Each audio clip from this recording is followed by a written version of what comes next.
Hello, everyone. Welcome to today's show. And if you are joining for the first time, this is part of our e-commerce series for which we meet every Wednesday at 5:30 p.m. Eastern. We pick one topic related to e-commerce, and we always have a very exciting panel that is willing to share their insights and wisdom. For today, we are going to be talking about email strategies for e-commerce companies. There's always a distinction between how the product and services companies and how their workflows are going to be, and we are going to be digging deeper into the technology options that e-commerce companies have these days to go crazy on email and using that drive sales. We are going to start with everybody's intro, and after that we'll dig right into the topic. If you don't know me, I am Sam Gupta. I am principal at Elevate IQ. I have roughly 20 years of experience leading ERP and digital transformation engagements, primarily focusing on e-commerce. So obviously, this topic is near and dear to my heart. As part of Elevate IQ, we are an independent ERP consulting firm, and our focus is going to be on business process redesign, business case development, business architecture using multiple systems, enterprise architecture, and the ERP implementation. On that note, I am going to move to Chris for her intro. All right. Thank you, Sam. Great to be here with Dave and Steve and yourself. Yes, I'm Chris Harrington, the president of Gen Alpha Technologies. We are a SaaS company, and we deliver a complete digital commerce solution for equipment manufacturers and aftermarket parts organizations.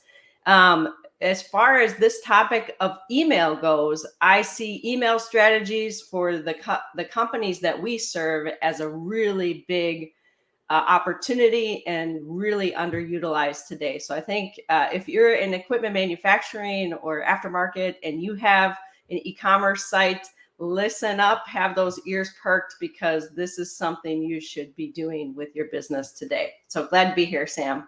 And these are going to be golden nuggets that are going to have real money for you. So stay tuned. We are going to have a lot of insights. Thank you so much for being here, Chris. Steve, I'm actually going to come to you for your intro, if you don't mind. Great. And thank you for having me on the show, Sam. And good to see Chris and Dave again. My name is Steve Rice. I just remembered what my name was. And I'm the founder of .com Jungle and the Globally Conscious Leader. And the main focus of .com Jungle is we help companies make and implement wise technology choices, often developing websites and integrating them with ERPs with folks like Sam.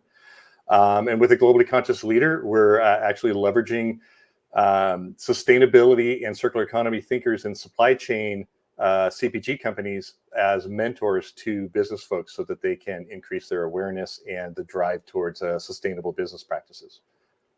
All right, amazing. And I love every partnership that we are doing together, irrespective of whether we are talking about partnership on this panel or the business. Thank you so much for being here, Steve. All right, Dave, I'm actually going to move to you for your intro.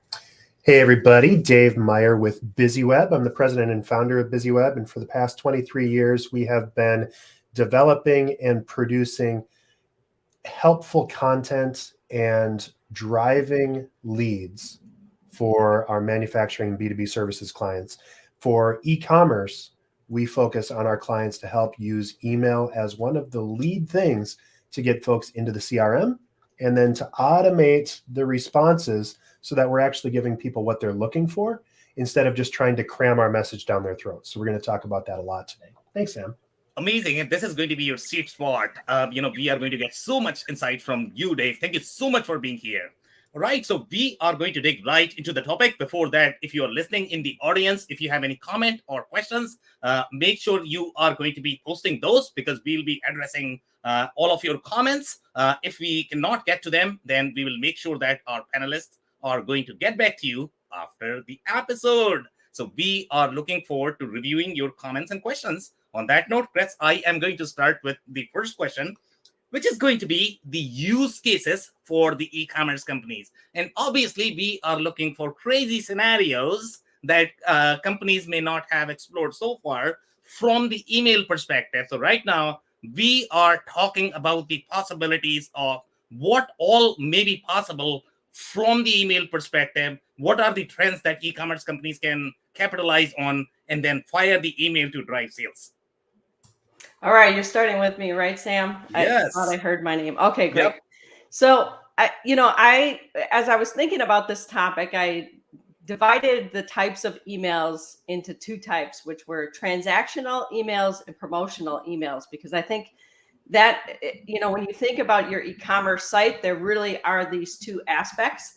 And as a developer of a SaaS platform, we think a lot about the transactional side. And I want to make sure we mention those things, because I think it's really important to ensure that customers are getting the information they need, or that they even expect when they do business with your e-commerce site. So if we just start with the transactional side of things, that's really, a welcome email after they have registered as a logged in user, and now they're going to be accessing maybe the ability to order on account through your website. So really welcoming them, maybe a quick video on how to use the site, or what would be some key features for them to consider when they're there that would be really helpful and help them do their job. I work in the B2B space predominantly, and really B2B manufacturers through their e-commerce sites are trying to help the customer do their job. So pointing out those things in the welcome process is a great start. A confirmation email. Once a quote has been created or an order has been created, customers are going to expect a confirmation email. I encourage all manufacturers, those on the site, make sure if you've collected a PO from your clients when they entered that order, make sure that the confirmation email has both the PO and your sales order number. So their purchase order number and your sales order number, because if they ever have any questions or things that they want to follow up on, those two criteria are really important to them and their business. I also want to say that we typically do a good job with abandoned cart emails, which I would say to more be a promotional item. Yep. But a quote follow-up email is just as important. So quote follow-up emails sometimes get lost because you have your automation set up for your abandoned cart emails, but you might not have automation set up for when a customer creates a quote. And this is usually a great opportunity for sales engagement as well. So don't forget to think about the emails after and the whole quote follow-up process when they've entered a quote through your system. A delivery confirmation email is another transactional email that we don't want to forget. That's after the product has shipped. If they've used your website to pay their open invoices, make sure you send them a confirmation email that the payment has been received. So that's, again, another transactional. Notifications. Many e-commerce sites are built with notifications inside the e-commerce site. And those notifications might tell them something new about what's existing for them. It could be a personalized notification, or it could be some other notification. What I will say is that's great on your e-commerce site, but what about those people that aren't always engaging with your e-commerce site? Some notifications you might want to have an email built around. So I'm just referencing that. A return. So those companies that are using your website and you've turned on the ability for an RMA, again, in the B2B world, an RMA is a very intricate process, a return materials authorization. That typically has a workflow. So they are looking for the approval first to return the goods, and then they get that return approval, and now they have something that needs to go with the package back to the manufacturer so they can truly receive it. So that return process, think about the transactional emails that you need to make sure that you're giving that information through that workflow. And then an email after chat. This one just came to me as I was thinking about the process. People will chat with you while they're in the e-commerce site, and maybe they didn't finish their thought. Maybe you solved their problem. Maybe you didn't. Maybe they left the site early. Is there the ability for you to email something to your customer to keep that conversation going after they've chatted with you? So I would think about email during that whole chat process and how you might utilize that. On the promotional side, and I know my fellow panelists here are going to have a lot of thoughts on this. This is probably a world that they play in a lot. But abandoned cart emails, I mentioned. Any at-risk customer, so like in our analytics, we have a set points that we set with every customer. And then we know if they haven't purchased or come to the site, logged into the site at a certain point, that customer starts to become at risk. Is there an email that you can send to re-engage them because they've hit your at-risk threshold? I would call that a promotional email.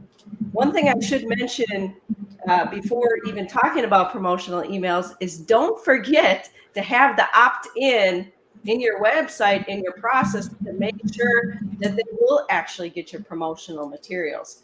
That's really the trigger that says, I want those promotional items.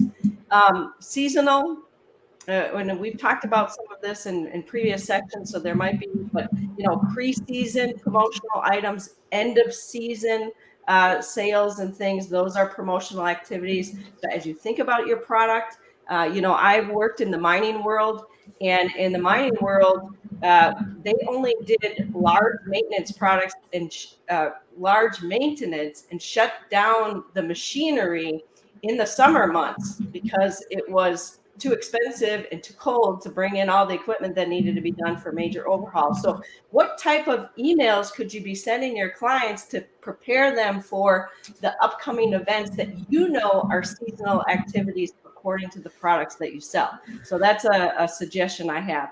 Services. Again, this is an opportunity. If you do inspections, if you do tune-ups, if you have software upgrades, this is a promotional type opportunity.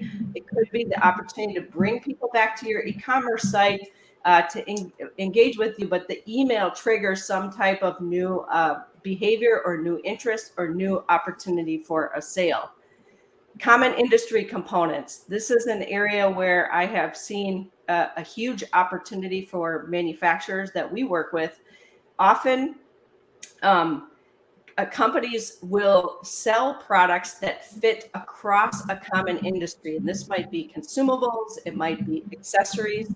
And I encourage you, if you're a manufacturer and you have fully stocked, so you've got great inventory levels, maybe you have the fastest delivery, maybe you have better pricing on some products, make sure you're promoting those products in a way that customers who might have a fleet of multiple products, but they could buy from you and service that entire fleet that they have, and maybe only 15% of their fleet is your brand, but you have these accessories and consumables that could sell. That's a way to increase your market potential.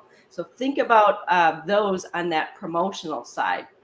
And then, going back into analytics and other things, if you notice a frequency of buying or a buying pattern, make sure that you're suggesting a subscription order. So this is a great opportunity from an email perspective. If you can watch and monitor through your analytics a buying pattern with that customer, make sure that you think about emails that encourage a subscription order. So those are some use cases that, as I think about the industry that we are in, I think that's great advice for those, and it probably relates to a lot of other industries as well. Okay, amazing. Thank you so much for all of those, insights, Chris. Obviously, one of the things that you mentioned is going to be the key distinction between the transactional email and the promotional email. And it's going to be far more common in e-commerce to see a lot more of those transactional emails, because that is probably going to be the expectations of the customers. Obviously, there are going to be some sales opportunities as well. But you may want to go a little easier on the customers when they are simply looking for an update and maybe not try to sell stuff. But obviously, there are going to be the opportunities as well. So we are going to be digging a lot deeper into your supply chain and the overall the complexity that you have in the email workflow, because sometimes in the B2B world, what I have seen is you have access to somebody else's customer's data, they have access to your customer data. So we are actually going to come back and discuss that. But before that, I want to make sure that other panelists have the opportunity to be able to speak.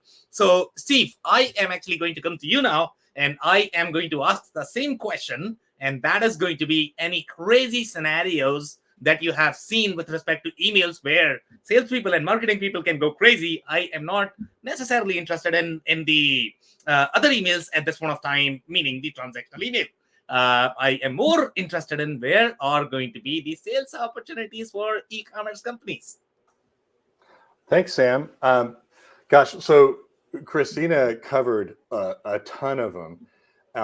I would say that the golden egg that everybody is looking for, where we're all headed out there in the distance, is really revolves around predictive analysis and the ability to decide what we think is the most likely scenario that will bring a customer in or back.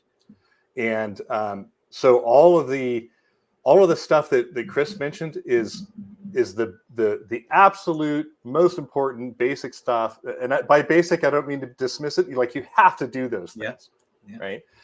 Where Facebook and Google and all these folks who, by the way, refuse to share information, want to go as a place where they have all the information so they can predict what you're going to do next. So the crazy scenarios that you're thinking about, Sam, I think are the opportunity where we can have, I've used the word data lake, we have a lake of information about a person. So it can't be just generic, but you can have generic information that tells you what people generally do, but you also need to have unique identifiers that identify what a person has actually done. And if you can tie that together, imagine what Google wants to do. If you can tie what's happening on your website together with what someone's doing elsewhere, because frankly, we know, and I think I posted this already, that a customer journey includes bounces from Facebook to Instagram to LinkedIn to the website, back to an email, and maybe back to the website before they make a purchase. If you can start getting that information, like this is looking off to the distance for most companies, into a place where you can start predicting where people are going to be, then it's easier not just to send an email, but also to serve them an ad.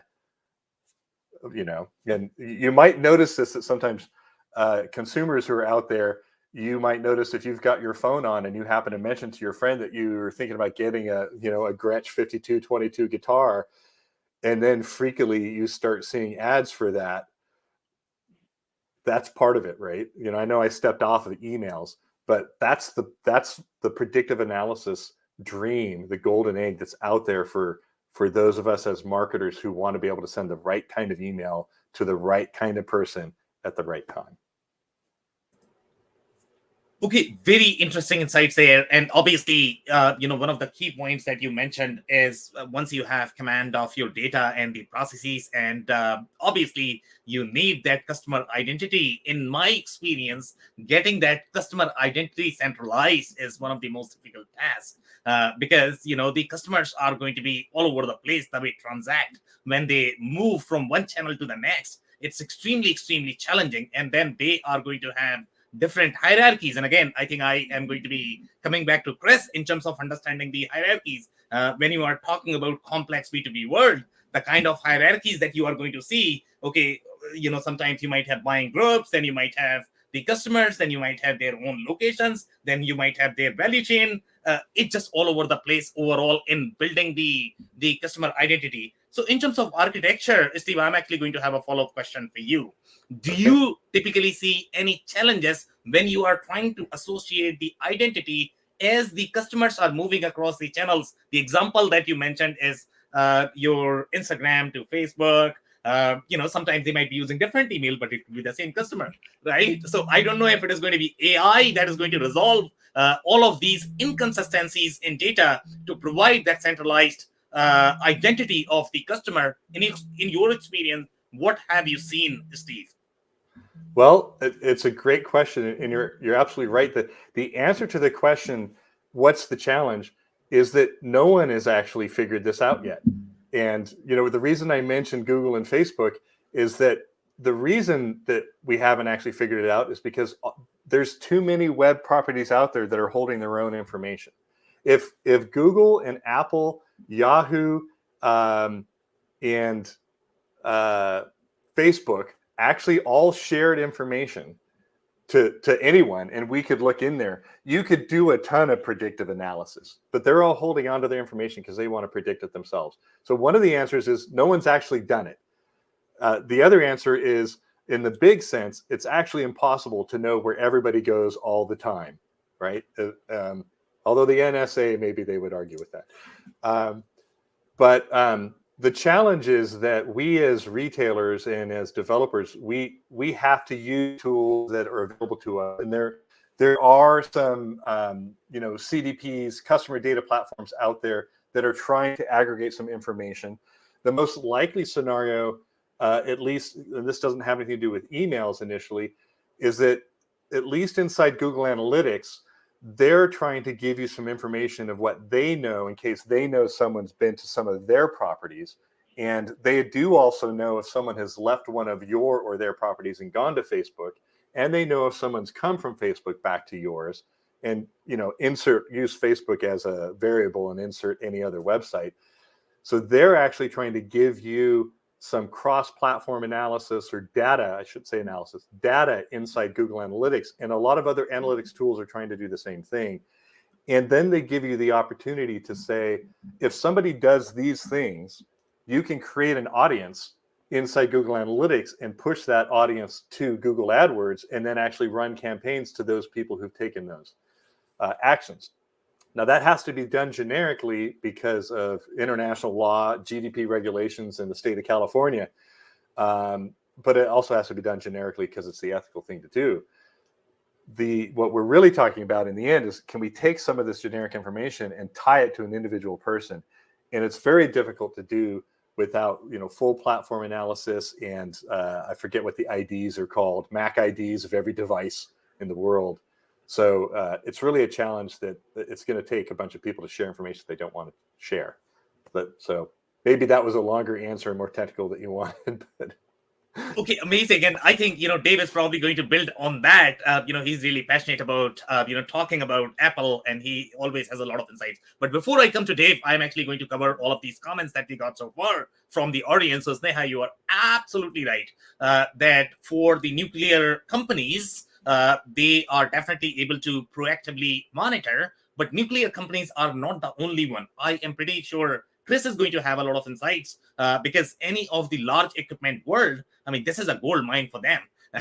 this is where they make money. So if you have your, I would say, product model figured out, that's probably going to be, if you don't have your product data figured out across the system, then obviously it's going to be really hard to be able to create these campaigns and to be able to provide to be able to get the kind of insights you would probably need to be able to run these campaigns. But you are absolutely right that the larger the product it is, the more opportunities they are going to have to be able to sell their parts. We have some more comments that we are going to go through. So yeah, not really e-commerce, but to improve. I think she's just agreeing with some of the comments that we had made. Love that idea. Okay, this is Dave's comment. And then we have Sneha's comment as well. All right, Dave. So now I'm actually coming to you about the crazy scenarios that you have seen in terms of getting real sales. And I know you like to talk about dollars and sales. So I am super excited to hear in the e-commerce space what you have seen, the scenarios that we may not have covered so far in terms of driving sales. Sure. And I think as we talk about the outside use cases for email, the good part is that there are companies that are doing some really great stuff and that are tracking things in. The buzzword that I always like to drop in here is CRM, and or my favorite pal inside of the CRM space, HubSpot. But if you have the ability to track and maintain the interactions that you have with the hub of your entire existence, which is your website, that's the grand load leveler, right? So some of the stuff that Steve was talking about with, being able to run ad campaigns, and you can do lookalike campaigns out of social media and bring all of the content together. The goal of all of those marketing campaigns should be to get people to your website so that you can gather their information by that magic form fill, right? And so the way that we do that for our customers, especially when we're dealing with e-commerce and transactional connections, is we try to get them to connect in trade for some high value piece of content. And for B2B, a lot of times there's higher transactional value. And so there's a lot more research that goes into a higher dollar budget.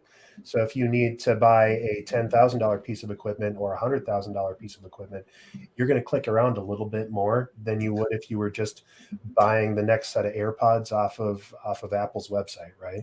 So the ability to capture people and to centralize on their home space or on your website is really the grand load leveler. And that's the good part. If you're doing that correctly, if you have your CRM tied into your website so that you're tracking these things, you can go so far as to identify individual actions that people are taking on your website. So they've downloaded a form because you've come up with some high value piece of marketing, some high value content. And then you know that that person then visited your website and did a few other things, right? So they went to your About Us page, they checked out a couple of your blogs, maybe they looked at the pricing page, maybe they even went all the way to the cart and filled something out, but then they abandoned that cart. That's when you can come back with email and proactively send people messages. Email is the grand equalizer for all marketing. It's the one thing that all of us still have. Even millennials, even Gen Z has email. They won't admit to it and they hate you when you send it to them. But if you're sending out a message and you need to reach someone, the grand equalizer is email. So if you're sending folks to those spaces, having that email address is just essential. Now there's new stuff coming in, and there's legislation happening, and there's the iOS 15 stuff that's happening where you're not able to measure the opens as well. And iOS 15 actually on any Apple device, you're just seeing anytime a message is delivered is registering as an open now, which is bad in that all of a sudden your numbers look like they're through the roof when they're maybe not. But the end result of any great email is to register a click. Clicks, conversions are still something that you can use as a marketer and as a driver of revenue for your business in order to note if people are actually doing what you want them to do. So I'm going to talk all about this later, I'm sure, Sam, but I think that's good. So on the narrow side, on the use cases, making sure that you're tracking and you're connecting to everyone. On the bad side, people get lazy with email. And so that's an extreme use case as well. Whenever you're spamming people, whenever you're sending things to people and you're not respecting the relationship, if I register for your newsletter, or if I sign up or buy something from you, and all of a sudden you're sending me 5-10 emails a week or 5-10 emails a day sometimes, that's spam. And that's going to just, it's a great way to just shoot yourself in the foot as you're trying to establish a long-term relationship with someone. And like Chris mentioned at the beginning, you want to be able to continually engage these folks by thoughtful and considered messaging. And that's where email marketing, again, can come back in and can keep reminding people that you're useful, that you're helpful, that you're valuable, and remind people that you're there. But you're not going to get there if you're not respecting the engagement and what people are expecting from you. So never spam. Always take the time to get people to do something on your emails. And that's probably another thing that people try to do too much with. They're like, well, I don't want to send that many emails to my customers, so I'm just going to send them a 17-page newsletter with 75 links that'll give them everything they could possibly do with me, right? If you give people more than 3 choices in any email, they're going to take no choices. They're just going to say, maybe I'll get back to that later. And I'm from the Midwest. I'm in Minneapolis. You may have heard of Minnesota Nice. Later is the Minnesota Nice version of never. You're never going to go back to an email if you ever say later about it. So give people few choices, make it very clear, and get them to keep interacting with you so that you can do more with that data. So, Dave, I'm actually going to have a comment there with respect to your 17-page newsletter. Typically, the kind of newsletters that I like to send out, and as you know, I am more of the long-form content guy, and my newsletters are probably going to be 70 pages, 70. That's how long they are. But love your insights, especially about the grand equalizer that you said about the email. you're absolutely right that irrespective of the audience segment that you might be serving, everybody uses email in some shape or form. So that is still one of the best way of creating the engagement. And that is another keyword that you had used in your analysis. Now, I am actually going to cover these comments from the audience, and then I'm actually going to come to you, Chris, for the next question. So, Sneha, you are absolutely right that about the social media, that companies are really underestimating the value. And I don't know whether they really can visualize the possibility on social media. So right now, obviously, on social media, we are pushing a lot of content, but that content is not really correlated with the product, because you need to know which products are performing on which social media. And for e-commerce, I think that is a critical insight, because you need to be pushing the content that is performing on each of the channels. And then obviously, once you have that correlation, then you need to figure out, okay, if you're able to sell anything because of your social media. But I don't think companies are there yet overall in terms of their work, the way they track the movement across social media, and if they are really taking the advantage of the social media campaigns to drive traffic from there. We have one comment from Steve and one more comment from Sneha. And she's agreeing that, yeah, people do get lazy in emails. I can completely relate with that. I do that as well. So, Chris, now I'm actually going to come to you. So, again, I am going back to the same question. And one of the questions that I personally struggle, because I am not on the marketing side typically, we are doing a lot more marketing from our business perspective. But my challenge is always, okay, how do I find that centralized identity? How can I find that segment of customers that my marketing customers can target? And one of the challenges that I come across is always going to be channel conflict. And that is always my favorite topic when we talk about B2B. And as you know, when you get into the complex scenarios inside B2B commerce, the relationship could be trickier. As I said, sometimes you have access to the customers of your distributors. Distributors are going to have access to the manufacturer because you might be serving the product warranty or whatever.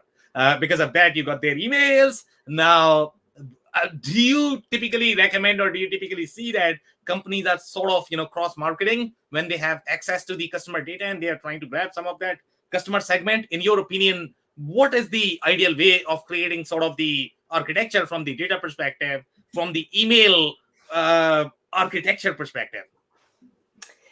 Yeah, so great question. I think, channel conflict is something we certainly see in my space around dealer and distribution, and then the manufacturer, right? So my argument is always that both own the customer. Yeah. Right? I mean, at the end of the day, the manufacturer is responsible for their brand, and distribution and dealers may be on the delivery side of things. They may be selling the whole good and servicing the product. But depending on the go-to market strategy, manufacturers have a responsibility to own the brand. And not what I have seen, again, in the space that I serve, is that many of their dealers and or distribution network aren't consistently doing the things that need to be done to ensure relevance, and to make sure that the brand identity is there for the customers who have purchased their products, whether that was direct through the manufacturer or through their distribution network. So more and more channel partners and manufacturers have to have conversations on how they're going to handle this, because owning that customer is really key in ensuring that the customer knows who to go to at what times, or just ensuring that the manufacturer and the dealer are working in a way that they're supporting the customer wherever they might be in their journey, right? So, to tie it back to emails, right? Most of the time, and again, if a whole good is being sold to the distributor or the dealer, and they are owning that within their facility, in their inventory, and then they sell. So the dealer or distributor sells it to the end user. it is in the registering of that product that you get the end user information if the manufacturer asks for it, right? So if I register my product, I as the manufacturer, if I force the dealer to have that information, including the customer who bought it, their information, now I as the manufacturer can, send emails and send communication. If I don't capture that data, there's a high likelihood that the manufacturer will not know who has purchased their products. So they're leaving the email opportunity up to the distribution and dealer network. So I guess I'm trying to answer your question directly on that dealer channel conflict that's being faced today. There is a hierarchy. I think that most companies are working through this right now, and many of them are not doing it well yet. Ideally, manufacturers are starting to use more and more technology that is going to tell a customer what they need when they need it. And again, who does that and how that happens has to be decided between the manufacturer and the distribution network, right? So think about telematics on a piece of equipment. If my machine is reaching a certain level, or there is some technology on that machine that has been installed that informs the manufacturer of where that piece of equipment is, it could be telling through an email exactly what that customer needs, when they need to be, servicing. We're seeing this all for our vehicles today. I have a vehicle. I get emails when they expect my maintenance time to happen. Now I'm getting emails from the dealership in that case, because the dealer wants to service my vehicle. Those are the same types of conversations that need to take place. And then all of the emails that happen around that. Yeah, so that's a very interesting commentary, and I am going to retouch that from the scenarios that I have personally seen, and you have spent a lot of time in the enterprise sales space.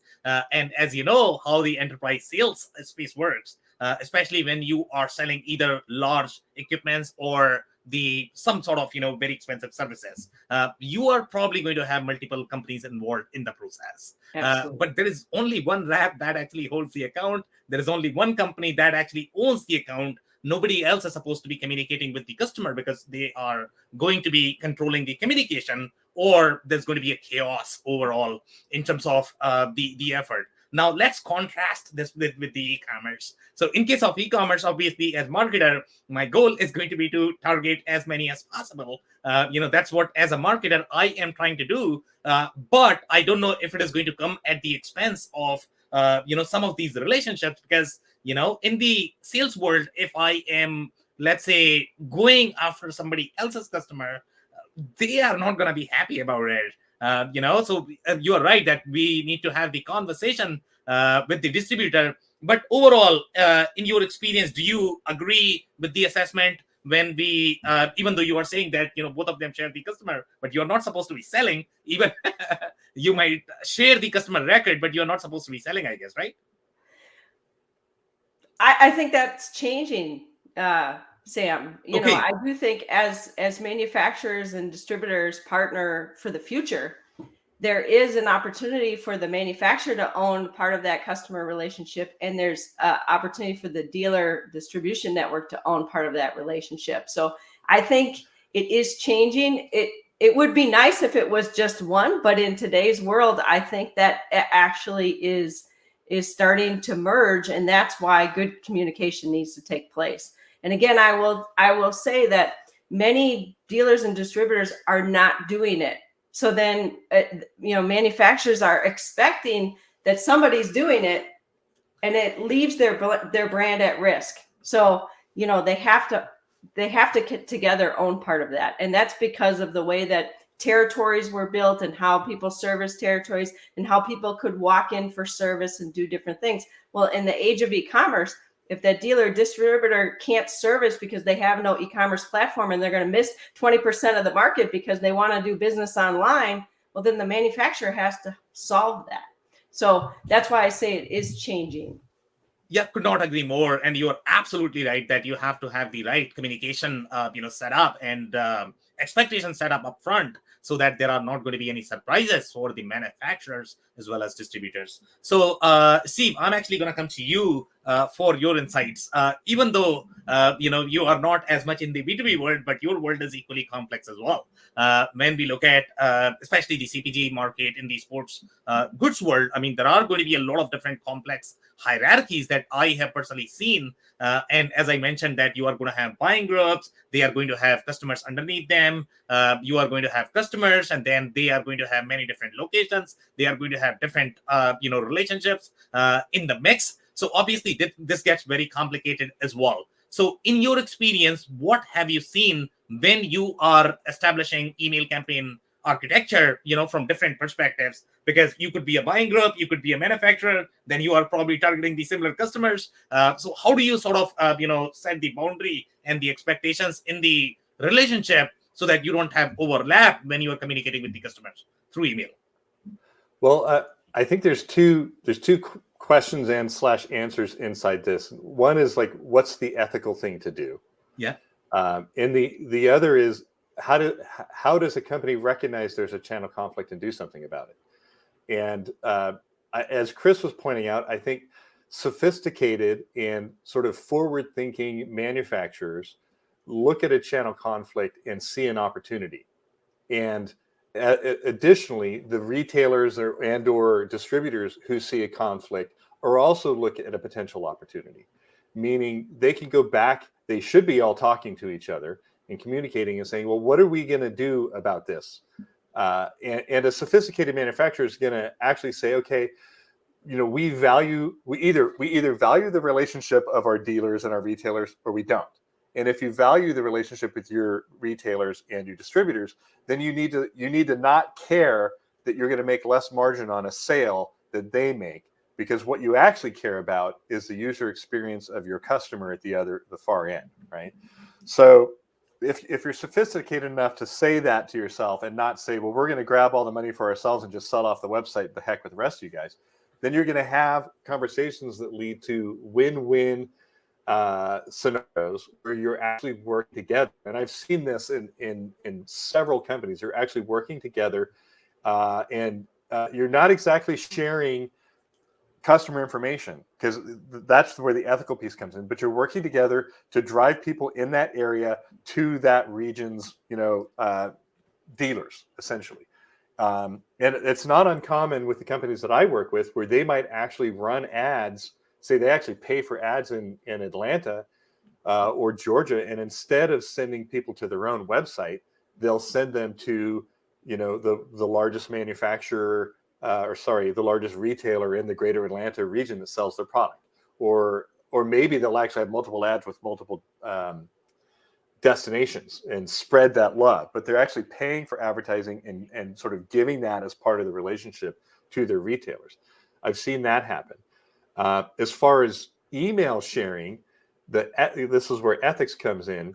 If I'm a manufacturer and I have a ton of emails and I'm lucky enough to sort of have them geo-targeted, it's really not appropriate for me to give that email list to, say, Home Depot in Georgia. But I can send out an email to the list that is functionally geo-targeted myself and say, here's our stuff. You can go to the Home Depot to get it. So that's my answer to how do you do that ethically? How do you share emails? It's basically you like saying, Sam, I want all my people to know about you, and me saying, well, why don't you give me your email list? And your appropriate answer would be, I'm guessing what?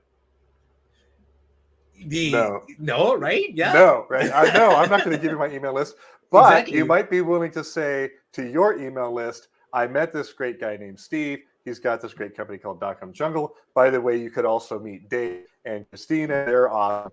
You might be willing to send that email out. That would be perfectly legitimate. So that's the ethics of it are basically that simple.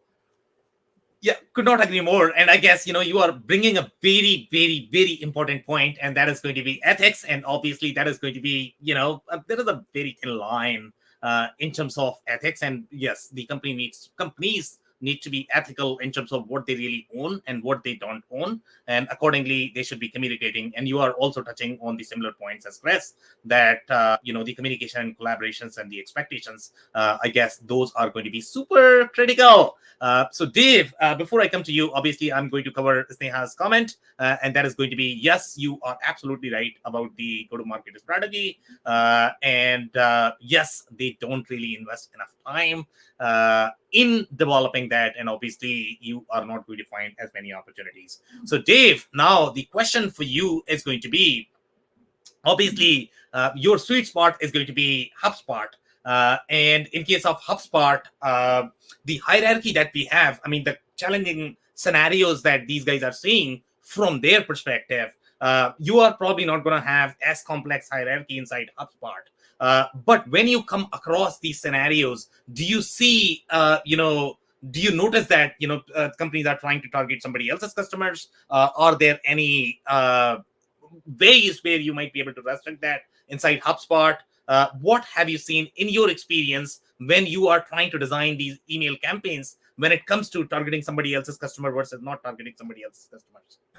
I think if you have a good ERP that connects your customer services together, you can use that data and then tag that data inside of your CRM so that you understand whose lists are whose, right? So when we set up a customer on our on a CRM, we like to make sure that they have different pipelines that manage the different relationships, and that each of those pipelines has the right automation to respect the relationship. All of that goes back to information architecture, and you have to make sure that every single lead source is tracked and connected appropriately across the network.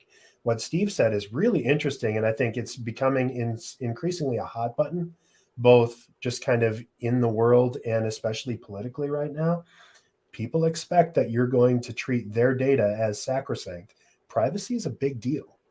And so it's not okay for company X to just download and share the data. And a lot of times for businesses that have traditionally been territory driven, the fact across COVID over the last year and a half has basically wiped out the notion of territories, especially when you're talking e-commerce. It doesn't matter if you're in the Southeast or the Northwest, in Canada and the US, you can click buy anywhere. And so you have to watch the relationship and either geotag those people or bring them back in. Make sure that you're tagging and tracking all of the contacts so that you know where the one sole point of truth is for who owns that data, who owns that customer. And if you do it right inside of your CRM, then you know, okay, well, my distributor was the source of this lead.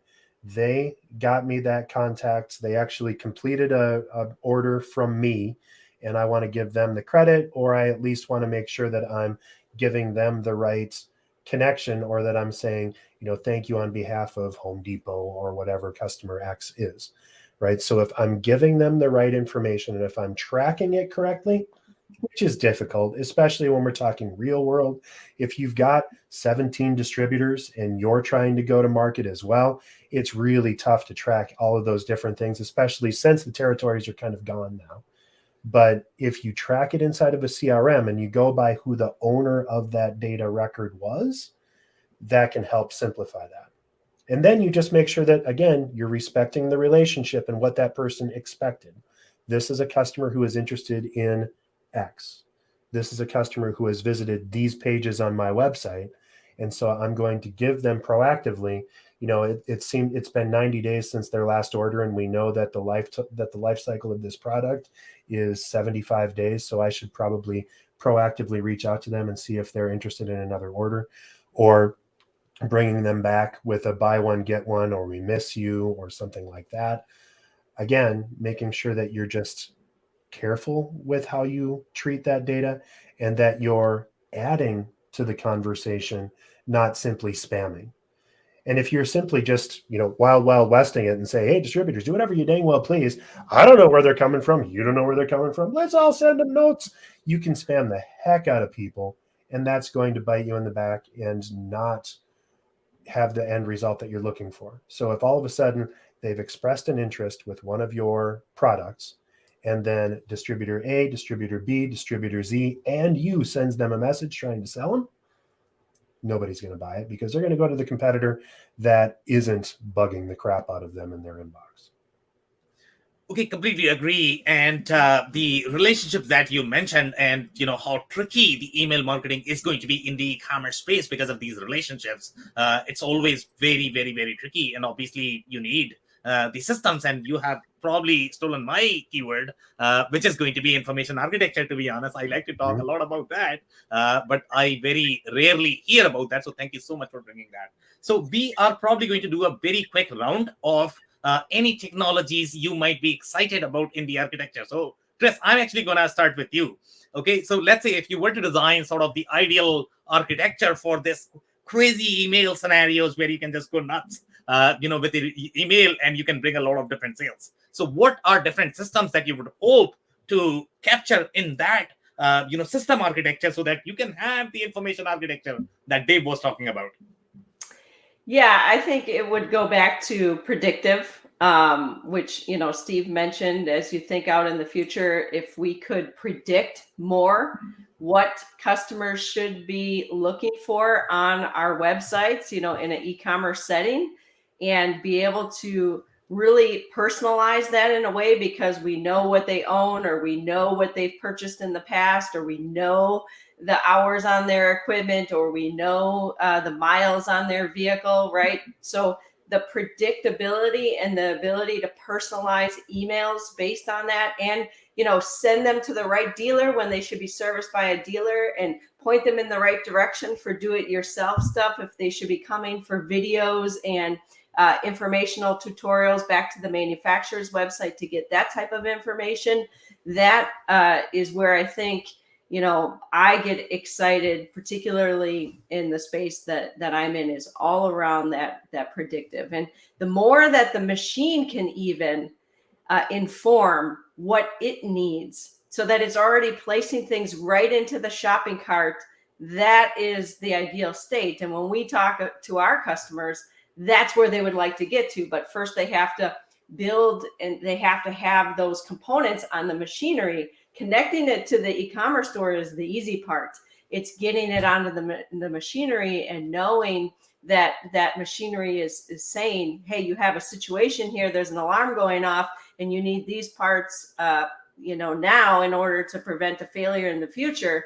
There's so much great value there. And if I'm getting a tickler email that tells me that, I would be paying attention to that. You've just saved me downtime. You're saving me costs. You're making sure my production is running at the levels that I want it to. So the whole predictive maintenance and then predictive ordering, it gets very exciting. Okay, love it. Thank you so much, Chris. So, Steve, I'm going to ask the same question to you. What are different systems that you might like to utilize in the new architecture where you can go crazy with emails and drive some real sales? Well, Sam, you got me thinking about this and customer data platforms, and I think that when everybody's talking about digital transformation, what we're really talking about is getting everything in the cloud and connecting everything in a big data lake. And there's all these words like data lake and data warehouses and cloud that are thrown around. I think the answer to your question is, how can we create a data lake that then has analysis tools sitting on top of it that then gives us information upon which we can create rules and actions that happen? And HubSpot, the best part about HubSpot is be able to create rules that put people into different categories, and then create other rules that say we can take all these 3 different categories and put them together, and we'll send out an email that looks like this.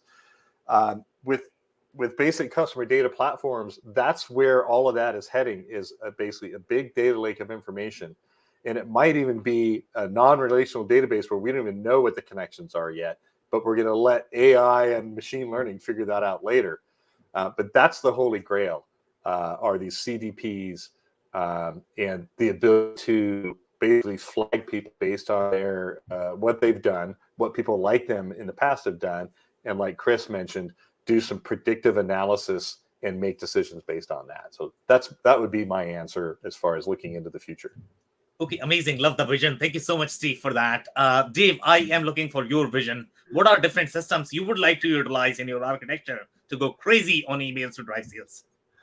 I love what Steve and Chris have said, in that you need to have a system that you can track together. I love CRMs, but CRMs aren't the be all end all. I love the ability to track AI and data and traction and pull that together. There's a lot of really amazing tools that you can use. I wish Ben was on with us, because I know that he has some big data stuff that he's great at.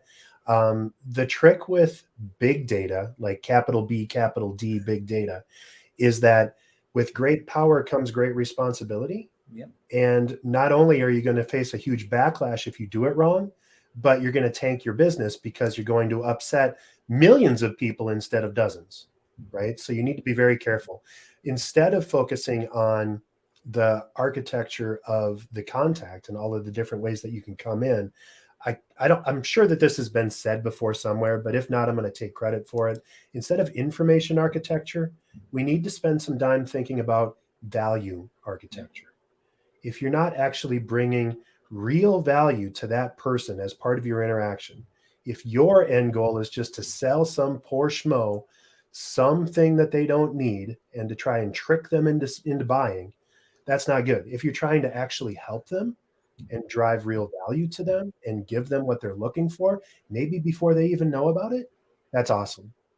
Manufacturers are fantastic at finding technology to deliver their products and services and improve what they do. What they're not fantastic at is identifying ways to help grow their businesses using the same thinking, by using new technology, by thinking outside the box, by using tools that are tried and true and that they maybe haven't tried yet. So getting that mindset turned over to using some of that big D, big B, big D, big data and AI to help deliver more value to their customers is where they should be focusing. Okay, amazing. Love it. So we are going to take really super short closing advice now, because we are close to our time. So Chris, what would be your closing advice? Something we've learned about emails in the B2B space is test text-based emails versus graphic-based emails. Sometimes spams and other things will block the graphics and you won't get your text emails through. So for those of you that are dabbling in all of this, text-based emails get a lot of opens. Okay, amazing. Thank you so much, Chris. Steve, super short closing advice, please. I'm going to say that most people, manufacturers and CEOs who are watching this, aren't making use of the information, customer information they have on their website right now, and they need to call somebody like Dave to install, integrate, and set up HubSpot so that it's automatically identifying customers on a myriad of activities, and then worry about what emails you're going to send to them later. But start creating those lists of people who are taking actions, and then you can start doing A/B testing via emails to see who's going to respond and why.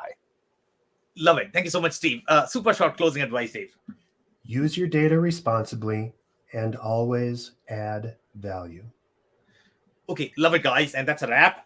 So if you joined for the first time, this was part of our e-commerce series, for which we meet every Wednesday at 5:30 p.m. Eastern. We pick one topic related to e-commerce. So we are going to be here next week. So make sure you are not going to miss next week's show. On that note, I want to thank everybody for their time and insights. Thank you, Sam. Thanks, Sam.